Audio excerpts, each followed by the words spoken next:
Students, very good morning. कैसे हैं आप सब? आई होप सब अच्छे होंगे।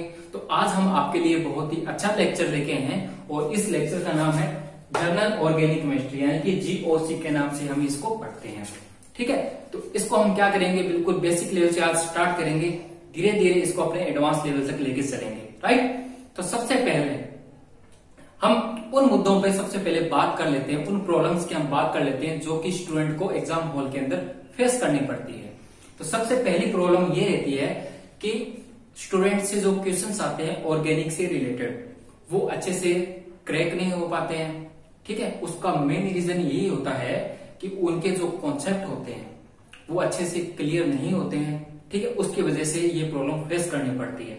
तो हम क्या करेंगे, इन्हीं कॉन्सेप्ट को जितना इजीली बताया जा सकता है उतना इजी करने की कोशिश करेंगे यहाँ पे। ठीक है, तो हाँ, एक चीज और होती है कि ऑर्गेनिक केमिस्ट्री जो होती है बहुत ही इजी सब्जेक्ट होता है, बट इसको आप डेली प्रैक्टिस में रखेंगे ना तभी आपको ये इजी लगेगा। अगर आप इस सब्जेक्ट को एक हफ्ते पढ़ लिया, उसके बाद में अगर आपने इसको गैप दे दिया और फिर बाद में आप इसी सब्जेक्ट को उठा के पढ़ेंगे तो आपको ये बिल्कुल नई नई जनरल ऑर्गेनिक केमिस्ट्री लगेगी। ऐसा लगेगा जैसे कि हमने ये कभी पढ़ा नहीं है।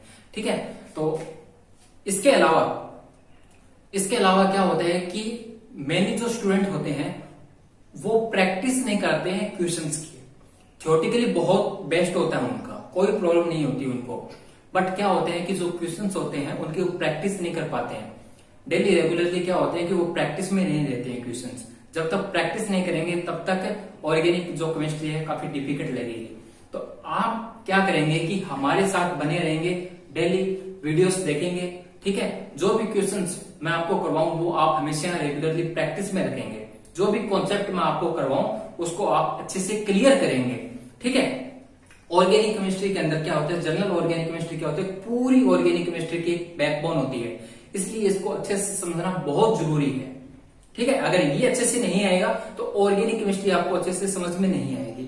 ठीक है, तो सबसे पहले आज हम इन्हीं जनरल ऑर्गेनिक केमिस्ट्री से स्टार्ट करेंगे और धीरे धीरे हम आगे इस टॉपिक को बढ़ाएंगे। ठीक है, इसके अलावा क्या होता है कि मोस्ट स्टूडेंट ये भी पूछते हैं कि जो जनरल ऑर्गेनिक केमिस्ट्री होता है कितना बड़ा टॉपिक है। तो वो डिपेंड करता है कि आपको कौन सा टीचर पढ़ा रहा है। इसको 10 दिन में भी कवर करवाया जा सकता है और पूरे 2 से 3 महीने में इसको भी कवर करवाया जा सकता है। ठीक है, तो हम क्या करेंगे कि अच्छे से अच्छे जो क्वेश्चंस होंगे उनको निकालेंगे, कॉन्सेप्ट को निकाल के आपके लिए, और जो भी एक्सेप्शनल जो केस होंगे या जो प्रीवियस ईयर एग्जाम के अंदर जो क्वेश्चंस आए हुए उनको निकाल के आपके सामने यहाँ पे फेस करेंगे। ठीक है, और कोई अगर प्रॉब्लम है किसी भी स्टूडेंट को, किसी भी क्वेश्चन का आंसर अगर चाहिए तो हमारे कमेंट बॉक्स में वो जाके मैसेज कर सकता है। तो ठीक है, तो आज हम स्टार्ट करने जा रहे हैं जनरल ऑर्गेनिक केमिस्ट्री को। ठीक है, तो जनरल ऑर्गेनिक केमिस्ट्री के अंदर आज हम पढ़ेंगे सबसे पहले जो हेडिंग है इंडक्टिव इफेक्ट से। ठीक है, तो हम इंडक्टिव इफेक्ट से यहाँ पे स्टार्ट करेंगे आज का लेक्चर।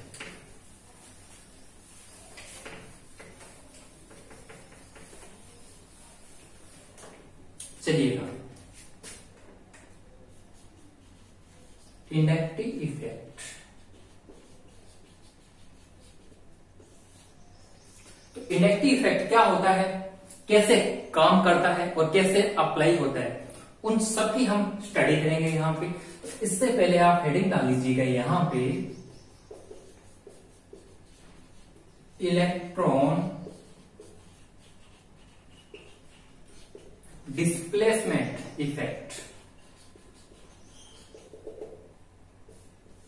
सबसे पहले आप ये हेडिंग डालेंगे इलेक्ट्रॉन डिस्प्लेसमेंट इफेक्ट। तो इलेक्ट्रॉनों का जो सबसे पहले डिस्प्लेसमेंट होता है वो कैसे होता है, वो बेसिकली क्या होता है कि 4 प्रकार से हमें जो इफेक्ट होता है इलेक्ट्रॉनों का वो देखने को मिलता है यहाँ पे। तो फर्स्ट जो डिस्प्लेसमेंट यहाँ पे होता है इलेक्ट्रॉनों का वो हम पढ़ते हैं इंडक्टिव इफेक्ट, जो आज हमारी हेडिंग है यहाँ पे, इंडक्टिव इफेक्ट। सेकेंड हम यहां पे पढ़ेंगे इलेक्ट्रोमेरिक इफेक्ट।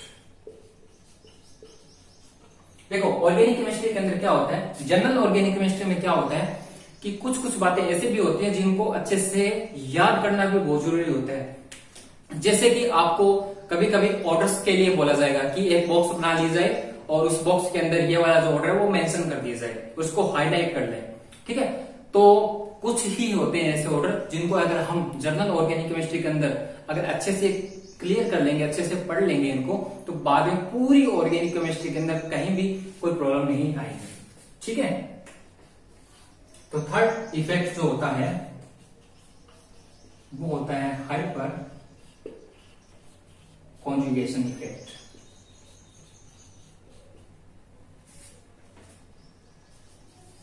फोर्थ जो पॉइंट होता है वो होता है रेजोनेंस या फिर मीजोमेरिक इफेक्ट।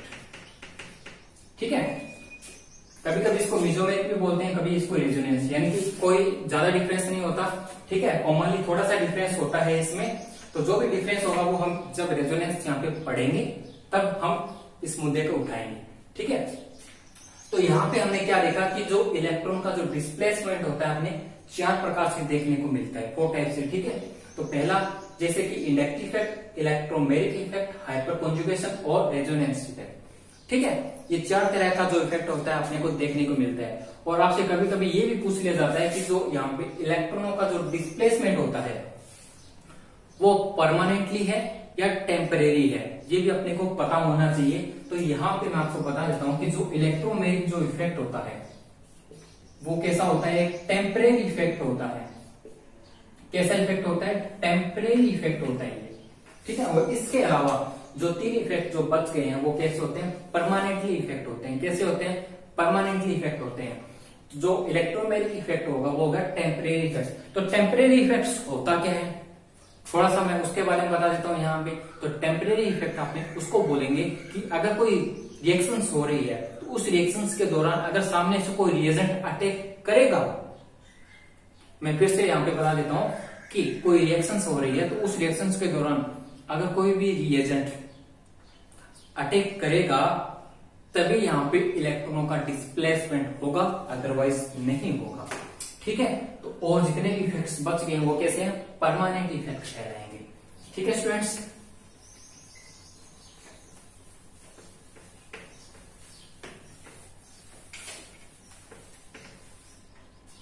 देख लीजिएगा ऑर्गेनिक केमिस्ट्री के अंदर अपने क्या पढ़ते हैं कि कोई भी रिएक्शंस होती है, उस रिएक्शंस में क्या होता है कि अपने रिएक्टेंट लेते हैं और फाइनली हमें क्या देखने को मिलता है, प्रोडक्ट। राइट, तो रिएक्टेंट से प्रोडक्ट बन गया, तो उस दौरान क्या होता है कि हमें मिडिल के अंदर क्या होती है कि ट्रांजिशन जो स्टेट होती है वो देखने को मिलती है।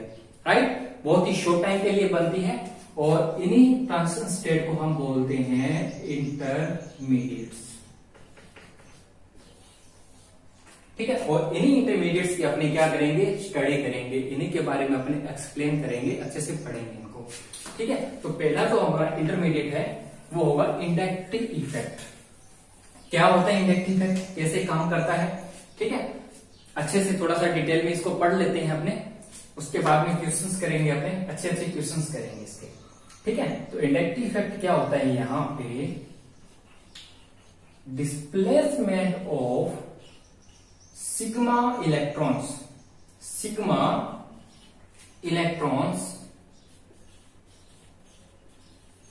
towards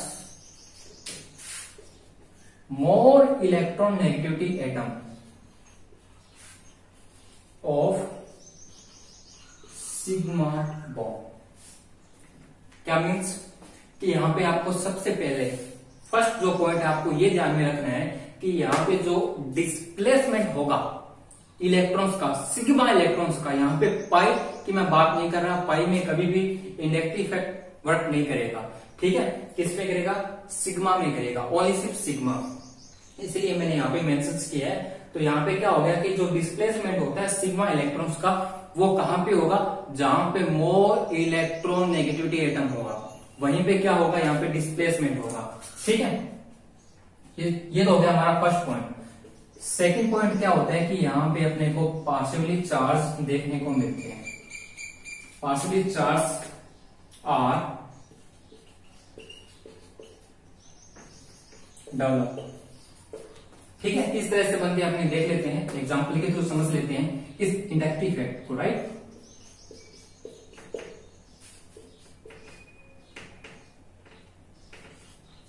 ये लीजिएगा, तो यहाँ पे मैंने क्या लिया कि यहाँ पे कोई भी कार्बन की चेन है जहां पे मैंने यहाँ पे कोई एक्स एटम रखा और यहाँ पे मैंने क्या किया, एक डिफरेंस क्रिएट किया और इसकी जगह मैंने क्या लिया, जेड एटम लिया, राइट। तो सपोज दैट कि इस एक्स जो एटम होता है उसकी जो इलेक्ट्रॉन नेगेटिविटी क्या होती है, इस कार्बन से क्या होती है, ज्यादा होती है।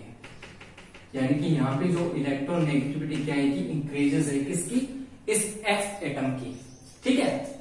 तो एक बात बताइएगा, जब इस एक्स एटम की इलेक्ट्रॉन नेगेटिविटी ज्यादा है तो इलेक्ट्रॉनों को अपनी ओर अट्रैक्ट करेगा, अपनी ओर इलेक्ट्रॉनों को क्या करेगा, खींचेगा।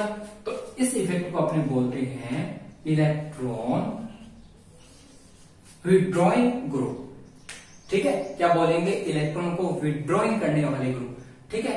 ये कैसा हो गया, इलेक्ट्रॉन विड्रॉइंग ग्रुप कहलाएंगे, ठीक है। अब दूसरा देख लीजिएगा, और क्या इसमें अपने डिफरेंस क्रिएट कर सकते हैं। अगर इस कार्बन की जो इलेक्ट्रॉन नेगेटिविटी होती है वो इस जेड एटम से ग्रेटर देन है, यहाँ पे इलेक्ट्रॉन नेगेटिविटी यहाँ पे इंक्रीजेस हो गई इस कार्बन की। इसका क्या मतलब हो गया, इसका यह मतलब हुआ कि इस कार्बन की क्या होगी, इलेक्ट्रॉन नेगेटिविटी ज्यादा है किससे, इस जेड एटम से। यानी कि जो जेड एटम क्या कर रहा है, इलेक्ट्रॉन को रिलीज कर रहा है, डोनेट कर रहा है, ठीक है। इलेक्ट्रॉन को जब डोनेट करेगा तो ऐसे इफेक्ट्स को अपने बोलते हैं इलेक्ट्रॉन रिलीजिंग ग्रुप। क्या बोलेंगे, इलेक्ट्रॉन रिलीजिंग ग्रुप बोलेंगे। इतना समझ में आया, ठीक है।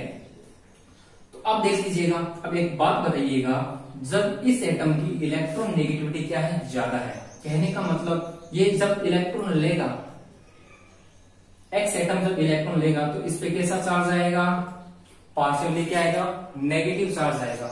और इस कार्बन पे कैसा आएगा चार्ज, पॉजिटिव चार्ज आएगा, राइट, ठीक है।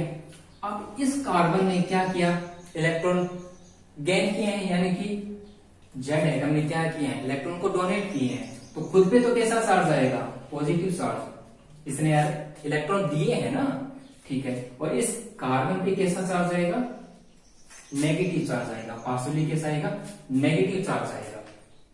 तो यहां तक किसी भी स्टूडेंट को कोई प्रॉब्लम नहीं होनी चाहिए, बिल्कुल अभी तक मैंने बेसिक ही बताए हैं। और एक बात और देख लीजिएगा, अपने को पता चलेगा कि ये कैसा इफेक्ट है, इलेक्ट्रॉन विड्रॉइंग, ठीक है। एक्स पे कैसा चार्ज है, माइनस, यानी कि ये वाला जो इफेक्ट होगा वो कहलाएगा माइनस आई इफेक्ट्स, ठीक है। और इस जेड एटम पे कैसा चार्ज आया, पॉजिटिव चार्ज आया, तो ऐसे इफेक्ट को हम बोलेंगे प्लस आई इफेक्ट बोलेंगे, ठीक है। दोबारा से मैं एक्सप्लेन कर दूंगा, ठीक है। तो यहाँ पे मैंने आपको क्या बताया कि इंडक्टिव इफेक्ट के बारे में। यहाँ पे फर्स्ट पॉइंट आपको ये ध्यान में रखना है कि जो डिस्प्लेसमेंट होता है यहाँ पे सिग्मा इलेक्ट्रॉन्स का, ओनली सिर्फ सिग्मा का, ठीक है, वो कहां पे होगा, मोर इलेक्ट्रॉन नेगेटिविटी एटम की ओर होगा, ठीक है। दूसरी बात हमने ये बोला कि यहाँ पे क्या होंगे, पार्शियली जो चार्ज होते हैं वो क्या होंगे, यहाँ पे डेवलप होंगे। तो पहली कंडीशन हमने ये ली कि जो एक्स होता है उसकी इलेक्ट्रॉन नेगेटिविटी इस कार्बन से क्या होती है, ज्यादा होती है। तो अगर इसकी इलेक्ट्रॉन नेगेटिविटी क्या होती है, कार्बन से ज्यादा होती है, तो ये अपनी ओर इलेक्ट्रॉनों को अट्रैक्ट करेगा, खींचेगा, ठीक है। इसलिए हम बोलते हैं इसको इलेक्ट्रॉन विड्रॉइंग ग्रुप बोलते हैं। और इस पे कैसा चार्ज आएगा, नेगेटिव चार्ज आएगा, ठीक है, जिसकी वजह से ये माइनस आई इफेक्ट शो करेगा। इतनी बात क्लियर, ठीक है। इसी प्रकार क्या है कि इसमें देख लेते हैं कि जो जेड एटम क्या कर रहा है कि इलेक्ट्रॉनों को डोनेट कर रहा है या रिलीज कर रहा है, इसलिए हम इसको बोलते हैं इलेक्ट्रॉन रिलीजिंग ग्रुप। और खुद पे कैसा चार्ज आ गया, इलेक्ट्रॉन डोनेट करने के बाद में पॉजिटिव चार्ज आ गया, तो ऐसे इफेक्ट को हम क्या बोलेंगे, प्लस आई इफेक्ट बोलेंगे, ठीक है। क्या बोलेंगे, प्लस आई इफेक्ट बोलेंगे। एक बात और होती है, यहाँ पे कभी कभी आपसे ये क्वेश्चन पुट कर दिया जाता है कि यहाँ पे जो डिस्टेंस होती है, यानी कि ट्रेवलिंग की जो डिस्टेंस होती है वो कितने कार्बन तक हो सकती है। तो हम यहाँ पे लिख सकते हैं, एक पॉइंट और लिख सकते हैं यहाँ पे, यानी कि travels and decreases with distance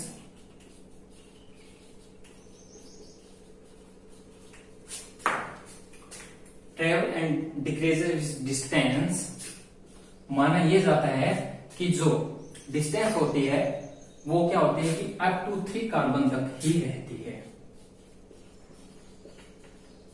क्या मीन्स हुआ यहाँ पे, एक्स क्या हो गया, इलेक्ट्रॉन विड्रॉइंग ग्रुप, ठीक है। इलेक्ट्रॉनों को क्या करेगा, अपने ओर अट्रैक्ट करेगा, इस कार्बन से भी करेगा और इस कार्बन से भी करेगा, लेकिन इस कार्बन से इतने ज्यादा इलेक्ट्रॉन्स नहीं अट्रैक्ट कर सकता जितने कि इस वाले कार्बन से इलेक्ट्रॉन अपने ओर अट्रैक्ट कर रहा है। तो इसलिए इस पे कैसा आएगा, डबल पार्शियली चार्ज पॉजिटिव, ठीक है, इस पे और भी कम। सबसे ज्यादा इस कार्बन से इलेक्ट्रॉन को अपनी ओर विड्रॉ करेगा, उसके बाद में इस कार्बन से और इसके बाद इस कार्बन से, ठीक है। इसी प्रकार से क्या हो गया कि यहाँ पे सबसे ज्यादा अगर बात की जाए इलेक्ट्रॉन रिलीजिंग ग्रुप की, यहाँ पे तो सबसे ज्यादा जो रिलीजिंग पावर है इस कार्बन पे सबसे ज्यादा इलेक्ट्रॉन रिलीजिंग पावर रहेगी। उसके बाद में क्या होगा कि जैसे जैसे डिस्टेंस बढ़ती जाएगी, यानी कि ट्रेवलिंग की जो डिस्टेंस है जैसे जैसे बढ़ती जाएगी, वैसे वैसे क्या हो जाएगा, यहाँ पे जो पावर है वो कम होती जाएगी, ठीक है। जो इफेक्ट्स की जो पावर होती है यहाँ पे धीरे धीरे क्या होगी, कम होती जाएगी। यहां तक किसी भी स्टूडेंट को कोई प्रॉब्लम नहीं आनी चाहिए। तो अभी तक मैंने यहाँ पे बिल्कुल बेसिक फंडामेंटल जो होते हैं उनको मैंने बताया, ठीक है।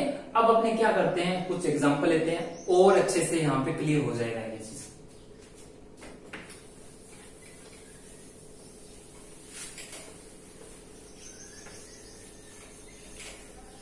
चलिए एग्जांपल लेते हैं। तो सबसे पहला जो हमारा एग्जांपल रहेगा, विच इज मोर स्टेबल। आपको इनमें से ये बताना है कि इनमें से स्टेबल कौन है, ठीक है। तो ए ऑप्शन जो है हम ले रहे हैं यहां पे,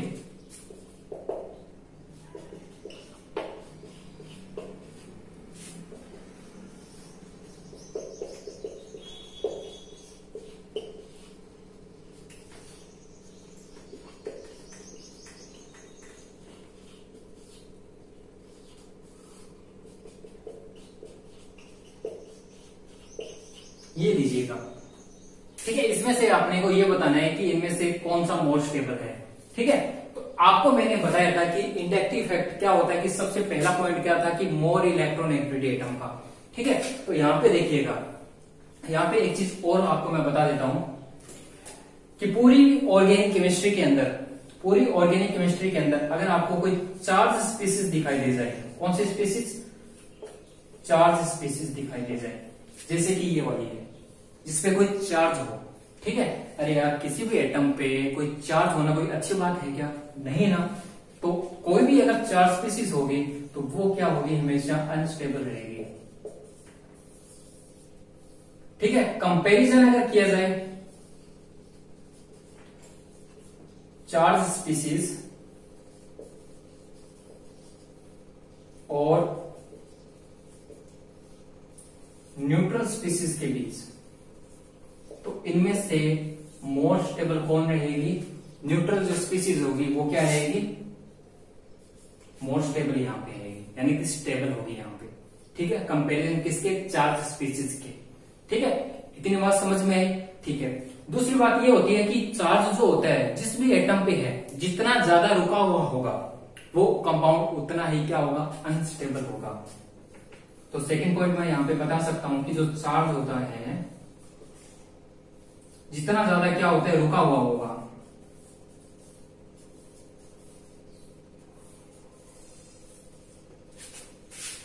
चार्ज क्या है कि जितना ज्यादा क्या है, रुका हुआ होगा, तो वो कैसा होगा, अनस्टेबल कंपाउंड बन जाएगा या अनस्टेबल स्पीसीज हो जाएगी वो, ठीक है।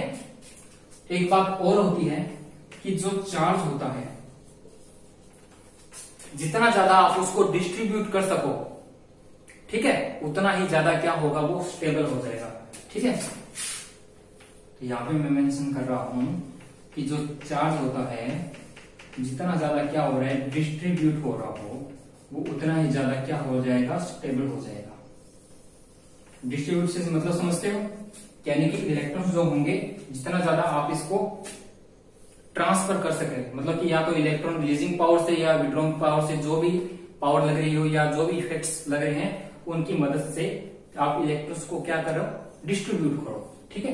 वो कैसे हो जाएंगे, स्टेबल हो जाएंगे, स्टेबल स्पीसीज हो जाएगी वो, ठीक है, तो पहली चीज तो देखिएगा सबके सब 4 स्पीसीज है। ठीक है, तो यानी कि अपने को क्या देखना है, यहाँ पे कोई न्यूट्रल स्पीसीज नहीं है, सारी की सारी 4 स्पीसीज है। तो उसके बाद में आपको ये चेक करना है कि यहाँ पे देख लीजिएगा फ्लोरीन, क्लोरीन, ब्रोमीन और आयोडीन यहाँ पे मेंशन किए हुए। तो यहाँ पे देख लीजिएगा इंडक्टिव फैक्टर में मैंने आपको क्या बताया था कि जिस भी एटम की इलेक्ट्रॉन नेगेटिविटी क्या होती है, सबसे ज्यादा होती है। ठीक है, तो वो क्या करेगा, इलेक्ट्रॉनों को अपनी ओर अट्रैक्ट करेगा। यानी कि यहाँ पे क्या है कि जो फ्लोरीन एटम है, ठीक है, इसकी जो इलेक्ट्रॉन नेगेटिविटी क्या होती है कि सबसे ज्यादा होती है। ठीक है, क्या होती है, सबसे ज्यादा होती है। तो क्या करेगा, ये इलेक्ट्रॉनों को अपनी ओर अट्रैक्ट करेगा। ठीक है, इलेक्ट्रॉनों को अपनी ओर अट्रैक्ट करेगा, जिससे क्या होगा कि यहाँ पे जो चार्ज होगा वो डिस्ट्रीब्यूट हो जाएगा। ठीक है, कंपैरिजन इन सबके। ठीक है, सबसे ज्यादा इलेक्ट्रॉन नेगेटिविटी इसकी होती है, इसके बाद में फिर इसकी कम, थोड़ा कम इसकी, और उसके बाद में आयोडीन की। यहाँ पे अगर मोस्ट स्टेबल की यहाँ पे बात की जाए तो यहाँ पे मोस्ट स्टेबल कौन सा हो जाएगा, ए ऑप्शन हमारा क्या हो जाएगा, मोर स्टेबल कंपाउंड हो जाएगा यहाँ पे। ठीक है, क्यों हो जाएगा, क्योंकि फ्लोरीन जो है उसकी इलेक्ट्रॉन नेगेटिविटी क्या होती है, सबसे ज्यादा होती है। तो इलेक्ट्रॉनों को क्या करेगा, खींचेगा सबसे ज्यादा। ठीक है, इलेक्ट्रॉनों को खींचेगा तो यहाँ पे जो चार्ज होंगे वो डिस्ट्रीब्यूट हो जाएंगे सबसे ज्यादा। ठीक है, तो इसलिए क्या हो जाएगा, ये मोर स्टेबल हो जाएगा। अगर इसका मैं डिक्रीजिंग ऑर्डर अगर लिखना चाहूं तो यहाँ पे इसका जो ऑर्डर बनेगा A greater than B greater than C and D, ये इसका ऑर्डर चलेगा। ठीक है, यहां तक समझ में आया, कुछ नहीं है, सिर्फ यहाँ पे इलेक्ट्रॉन नेगेटिविटी इफेक्ट्स का ही रोल है और कुछ नहीं है। ठीक है, चलिएगा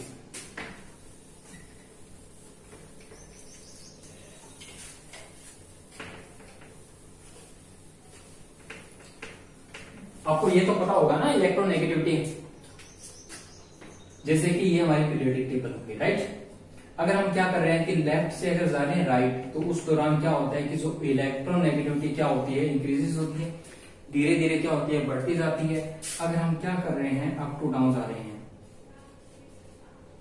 ठीक है, तो उस दौरान क्या होगा, जो इलेक्ट्रॉन नेगेटिविटी होगी वो क्या होगी, डिक्रीजेस होगी। ठीक है, ये बात समझ में आ गई। और फ्लोरीन की क्या होती है कि पूरी पीरियोडिक टेबल में सबसे ज्यादा होती है इलेक्ट्रॉन नेगेटिविटी। ठीक है, यहां तक समझ में आया। ठीक है, इसके बाद में देख लीजिएगा, एक एग्जांपल और लेते हैं हम यहाँ पे।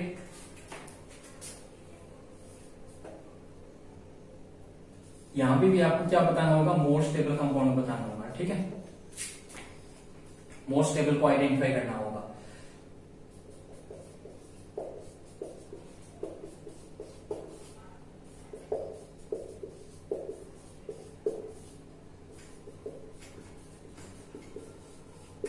ये लीजिएगा, इस एग्जांपल में आपको ये बताना है कि इनमें से मोस्ट स्टेबल कौन सा है। ठीक है, अपने को पता है कि जो फ्लोरीन होता है इसकी इलेक्ट्रॉन नेगेटिविटी क्या होती है, सबसे ज्यादा होती है। क्लोरीन की फ्लोरीन से कम होती है, लेकिन NO2 जो ग्रुप है उसका क्या करेंगे। तो ऐसे ग्रुप्स को अपने को समझने के लिए कि किसकी ज्यादा होती है इलेक्ट्रॉन नेगेटिविटी, किसकी कम होती है, यानी कि किसका जो माइनस आई जो इफेक्ट होता है किसका ज्यादा होता है तो किसका कम होता है, इसके लिए अपने क्या करेंगे, एक बॉक्स बनाएंगे। उस बॉक्स के अंदर आपको जैसे मैंने बताया था हाईलाइट कर लेंगे इस चीज को। ठीक है, अपने माइनस आई का जो ऑर्डर होता है वो मेंशन करेंगे और इसके बाद में इस क्वेश्चन को अच्छे से सोल्व करेंगे। ठीक है, तो आप यहां पे हेडिंग डाल लीजिएगा माइनस आई इफेक्ट। ठीक है, order of minus I effect. ठीक है,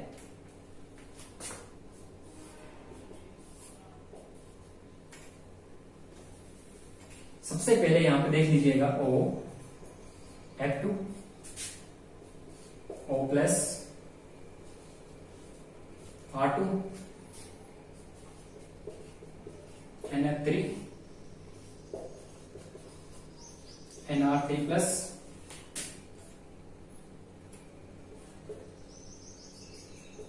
NS3 प्लस उसके बाद में NO2 देन साइनाइड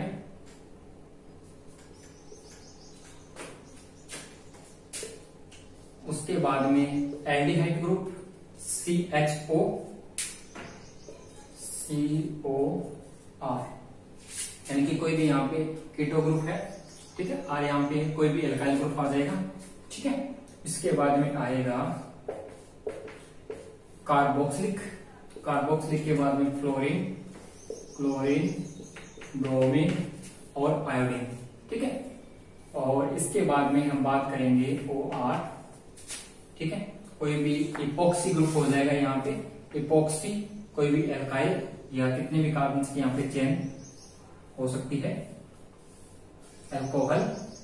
और इसके बाद में आप यहाँ पे देखेंगे एल्काइल ट्रिपल बॉन्ड के साथ यहाँ पे, और उसके बाद में आता है NH2 और अप्रोक्सीमेट यहाँ पे या तो आपको फिनोल की यहाँ पे स्ट्रक्चर बनाई हुई हो सकती है फिनाइल की, या आपको पीएच से भी यहाँ पे डिनोट किया हुआ हो सकता है, ठीक है। और उसके बाद में यहाँ पे डबल बॉन्ड के साथ में, और फाइनली यहाँ पे हाइड्रोजन, ठीक है। हाइड्रोजन का वैसे इतना मेन रोल नहीं हो पाता है, ठीक है। तो ये होता है ऑर्डर ऑफ -I इफेक्ट्स, ठीक है। सबसे ज्यादा इनका होता है, यानी कि ऑक्सीजन, फिर नाइट्रोजन, देन उसके बाद में फिर कार्बन फैमिली, फिर बाद में हेलोजन फैमिली, ठीक है, और ऑक्सीजन, ठीक है। उसके बाद में ट्रिपल बॉन्ड, फिर डबल बॉन्ड से। इनका क्या होता है कि जो -I जो इफेक्ट्स होता है, आपको ये बॉक्स के अंदर यहाँ पे मेंशन करना है और अच्छे से यहाँ पे आपको याद करना होगा, ठीक है। अच्छे से अगर आपको याद होगा तो आप इजिली -I इफेक्ट से रिलेटेड जो भी क्वेश्चंस होंगे इजिली आप निकाल सकते हैं, ठीक है। तो अब यहां पे अपने उसी क्वेश्चंस पे चलते हैं जो अभी आपको मैंने यहां पे बताया था।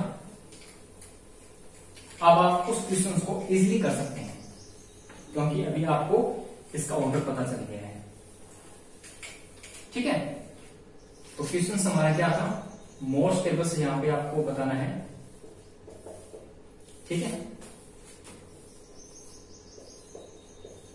NO2 CH2 COO नेगेटिव, और बी ऑप्शन यहां पे हमने लिया था फ्लोरीन CH2 CO नेगेटिव, और सी ऑप्शन यहां पे हो गया Cl CH2 CO नेगेटिव। अब आप इसको क्या है कि इजिली बता सकते हैं, ठीक है।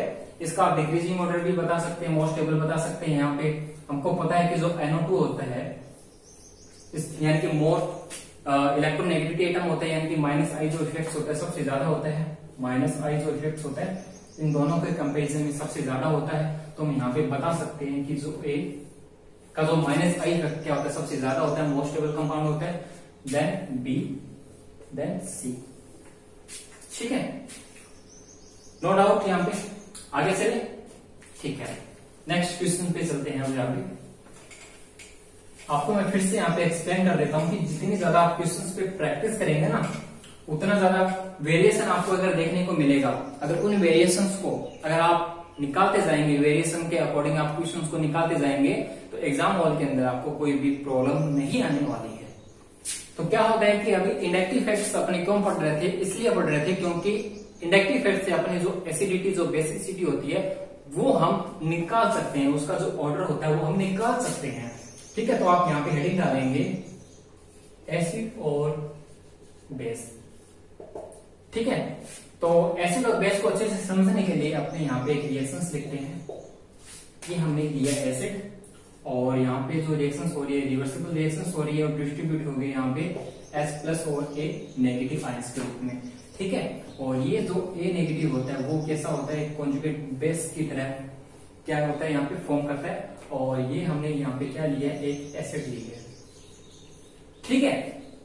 तो HA यहाँ पे रिवर्सिबल का साइन क्यों लगाया, क्योंकि ऑर्गेनिक केमिस्ट्री के अंदर जितने भी एसिड जो होते हैं वो वीक एसिड्स होते हैं, इसलिए हमने यहाँ पे रिवर्सिबल्स का साइन यूज किया है, ठीक है। तो यहाँ पे देखिएगा हमें सिर्फ ये चीज देखनी है कि H+ को निकालने के बाद में जो भी हमारे पास एटम बचेगा, यानी कि नेगेटिव जो आयंस बचे, कॉन्जुगेट जो बेस हमारे पास बना है, अगर इसकी जो स्टेबिलिटी अगर ज्यादा है, अगर इसकी स्टेबिलिटी यहाँ पे ज्यादा रहेगी तो ऑटोमेटिकली यहाँ पे जो एसिड की जो स्टेबिलिटी भी क्या हो जाएगी, यहाँ पे ज्यादा हो जाएगी, ठीक है। कोई दिक्कत नहीं है, नहीं समझ में आया तो भी ठीक है, क्वेश्चंस करेंगे तो अच्छे से समझ में आ जाएगा। बस आपको तो इतना सा पता होना चाहिए कि यहाँ पे जो एसिड जो होता है वो टूट जाता है H+ और एक नेगेटिव आयंस के रूप में, राइट। ठीक है, तो कुछ क्वेश्चंस कर लेते हैं अभी हम।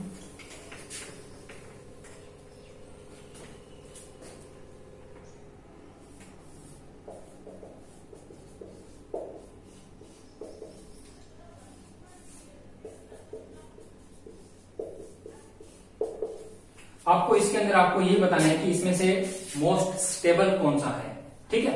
तो दो ऑप्शन हमने लिखे हैं ए बी, तो इनके अंदर आपको मोस्ट स्टेबल एसिड बताना है कौन सा है, ठीक है। तो मोस्ट स्टेबल एसिड बताने के लिए आपको मैंने बताया था कि सबसे पहले तो आप क्या करेंगे, H+ को रिमूव करेंगे और यहाँ पे हमारे पास में क्या बच जाएगा, COO नेगेटिव। तो ये वैसे ही बन गया जैसा अभी तक हमने पिछला एग्जाम्पल किया था। तो अब हम यहाँ पे इसमें क्या कर सकते हैं, इंडक्टिव इफेक्ट लगा सकते हैं। तो फ्लोरीन की जो -I इफेक्ट जो होता है इसका, वो सबसे ज्यादा होता है। जो इलेक्ट्रोनेगेटिविटी क्या होती है, सबसे ज्यादा होती है। तो इलेक्ट्रॉनों को क्या होगा, अपने खींचेगा, यानी कि इलेक्ट्रॉन को सबसे ज्यादा डिस्ट्रीब्यूट करेगा ये, ठीक है। अगर ऑर्डर के अकॉर्डिंग भी देखें तो फ्लोरीन का जो ऑर्डर होता है कंपेरिजन कार्बन के सब, सॉरी जो क्लोरीन होता है इसके कंपेरिजन में क्या ज्यादा होता है। तो हम यहाँ पे बोल सकते हैं कि A > B, ठीक है। यहाँ पे समझ में आया, चल ठीक है। यहाँ पे अब क्या करते हैं कि धीरे धीरे हम वेरिएशंस करते हैं, इन क्वेश्चन में थोड़ा थोड़ा वेरिएशंस यहाँ पे डेवलप करते हैं, ठीक है। तो क्वेश्चंस आगे देखिएगा। CH3 COOH, बी ऑप्शन यहाँ पे है CH2 Cl COOH, और जो सी ऑप्शन यहाँ पे हमने दिया है, और डी ऑप्शन हम CCl3 COOH, ठीक है। ये ऑप्शन है। तो अब इनमें से आपको ये बताना है कि अपने मोस्ट स्टेबल एसिडिटी किसकी है, या आप डिक्रीजिंग ऑर्डर के अंदर भी आप बताएं। तो देखिएगा ऐसे क्वेश्चन यहाँ पे पूछा जाएगा, ठीक है। यानी कि मोस्ट स्टेबल यहाँ पे एसिडिटी किसकी है। तो देखिएगा यहां पे कोई भी -I इफेक्ट नहीं है, कोई भी -I इफेक्ट नहीं लग रहा है यहाँ पे। यहाँ पे देखिएगा सबसे पहले तो आप एक काम करेंगे कि यहाँ पे क्या होगा कि H+ को यहाँ पे आप रिमूव करेंगे। जब भी आपको एसिडिटी निकालनी हो तो आप सबसे पहले क्या करेंगे, H+ को रिमूव करेंगे। H+ को रिमूव करने के बाद में हमारे पास में क्या बच जाएगा, COO नेगेटिव, ठीक है। इतना काम कर लेंगे। उसके बाद में देखिएगा, उसके बाद में आप ये देखेंगे कि एसिडिटी के लिए सबसे ज्यादा -I इफेक्ट कहां पे है, या बोल सकते हैं कि मोर इलेक्ट्रोनेगेटिविटी कहां पे है। देखिएगा यहाँ पे कोई इफेक्ट काम नहीं कर रहा। यहाँ पे ये एक Cl है, हमारे पास यहाँ पे कितने हैं, 2 Cl, यहाँ पे कितने हैं, 3 Cl। तो हम यहाँ पे बोल सकते हैं कि ये नंबर ऑफ जो एटम्स हैं जितने ज्यादा होंगे, या नंबर ऑफ मोर एटम्स, यानी कि जो -I इफेक्ट जितना ज्यादा होगा वो इलेक्ट्रॉनों को क्या करेगा, उतना ही ज्यादा अपने ओर अट्रैक्ट करेगा, राइट। तो यहाँ पे क्या है कि 3 Cl है, यहाँ पे 2 है, यहाँ पे क्या है सिर्फ एक सिंगल है। तो जो Cl कितने हैं हमारे पास, 3 है। तो यहाँ पे क्या होंगे, इन दोनों के कंपैरिजन में क्या होंगे, ज्यादा इलेक्ट्रॉनों को अपनी ओर खींचेंगे, ठीक है। इसको न्यूट्रल करेंगे, नेगेटिव चार्ज को ज्यादा इलेक्ट्रॉन को डिस्ट्रीब्यूट करेंगे। आया समझ में, ठीक है। तो जितना ज्यादा चार्ज क्या होगा, डिस्ट्रीब्यूट होगा यहाँ पे, उतना ही ज्यादा क्या होगा, मोर एसिडिक होगा, ठीक है, वो कंपाउंड। या बोल सकते हैं यहाँ पे सबसे ज्यादा जो -I इफेक्ट है वो सबसे ज्यादा किसका, CCl3 का, ठीक है। तो यहाँ पे अगर ऑर्डर की बात की जाए, डिक्रीजिंग ऑर्डर की बात की जाए, D सबसे ज्यादा, देन C और B और बताइएगा। इस वाले एग्जाम्पल में किसी भी स्टूडेंट को कोई प्रॉब्लम नहीं होनी चाहिए। सिर्फ फर्स्ट एग्जाम्पल हमने ये लिया था कि इलेक्ट्रोनेगेटिविटी इफेक्ट किसका ज्यादा होता है उसके अकॉर्डिंग, और सेकंड एग्जाम्पल के अंदर हमने ये लिया है कि जितने ज्यादा एटम्स होंगे -I इफेक्ट के, ठीक है, वो उतने ही ज्यादा क्या करेंगे, इलेक्ट्रॉनों को अपनी ओर अट्रैक्ट करेंगे, अपनी ओर खींचेंगे। तो उसकी क्या हो जाएगी, जो एसिडिटी होती है वो क्या हो जाएगी, सबसे ज्यादा हो जाएगी, ठीक है। एक एग्जाम्पल और करते हैं इसी के अंदर।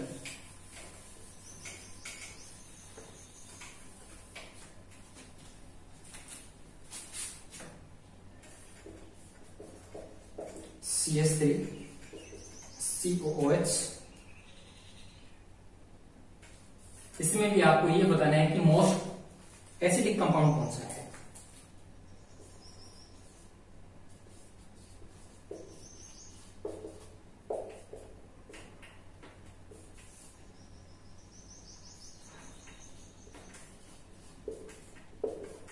ये लीजिएगा, ठीक है। इस कंपाउंड के अंदर आपको ये बताना है कि मोस्ट एसिडिक कंपाउंड कौन सा है, राइट। तो यहां पे देख लीजिएगा, कोई भी इफेक्ट यहां पे काम नहीं कर रहा, ठीक है। एसिडिटी बताने के लिए आपको सबसे पहले तो क्या करना होगा, H+ को यहां पे रिमूव करना होगा और यहां पे नेगेटिव चार्ज सेपरेट कर दीजिएगा, ठीक है। अब देखिएगा, इस कंपाउंड में तो कोई इफेक्ट यहाँ पे काम नहीं कर रहा, -I का इफेक्ट कोई काम नहीं कर रहा है यहाँ पे। और यहाँ पे क्या हो गया, यहाँ पे -I इफेक्ट काम कर रहा है, यहाँ पे भी Cl क्या -I इफेक्ट काम कर रहा है, राइट। अब इन दोनों में से कंपैरिजन में आप ये बताएंगे कि इनमें से मोस्ट स्टेबल एसिडिक कौन सा है, ठीक है। यानी कि यहाँ पे जो डिस्टेंस होता है, तो अपने डिस्टेंस के अकॉर्डिंग यहाँ पे आंसर निकालेंगे। तो यहाँ पे जो डिस्टेंस यानी कि C की जो डिस्टेंस होती है इस B के कंपैरिजन में यहाँ पे क्या कम है, तो जितनी कम डिस्टेंस होगी उसकी एसिडिटी क्या होगी, उतनी ही ज्यादा होगी। यानी कि यहाँ पे जो इसका ऑर्डर अगर निकाला जाए तो C, उसके बाद में B और देन A। में कोई इफेक्ट काम ही नहीं कर रहा ना, कोई -I इफेक्ट है नहीं इसमें, ठीक है। तो ये तो बात हुई -I इफेक्ट्स के बारे में। अब हम बात करेंगे +I इफेक्ट्स के बारे में, ठीक है। पहले अपने +I इफेक्ट्स के बारे में पहले तो अपने क्या करेंगे, एक बॉक्स बनाएंगे, ठीक है, ऑर्डर लिखेंगे, उसके बाद में जितने भी इसके एग्जांपल्स वगैरह होते हैं उनको करेंगे। और एक बार और, एसिडिटी बेसिसिटी से ही क्वेश्चन बनते हैं। -I +I तो एक प्रकार से समझने का है, कॉन्सेप्ट क्लियर करने का फंडामेंटल है ये तो अपने, ठीक है। तो यहीं से क्वेश्चन बनते हैं कि किसकी एसिडिटी ज्यादा होती है, या आप डिक्रीजिंग या इंक्रीजिंग ऑर्डर के अंदर आप इसको अरेंज कीजिएगा, यहीं से क्वेश्चन बनते हैं। इसीलिए क्या है, जितनी ज्यादा आप इसकी प्रैक्टिस करेंगे उतना ही आपके लिए बेस्ट रहेगा। तो ठीक है, आई होप आज का हमारा वीडियो अच्छा लगा होगा। कल से हम +I इफेक्ट के साथ आपके मिलते हैं। जय हिंद।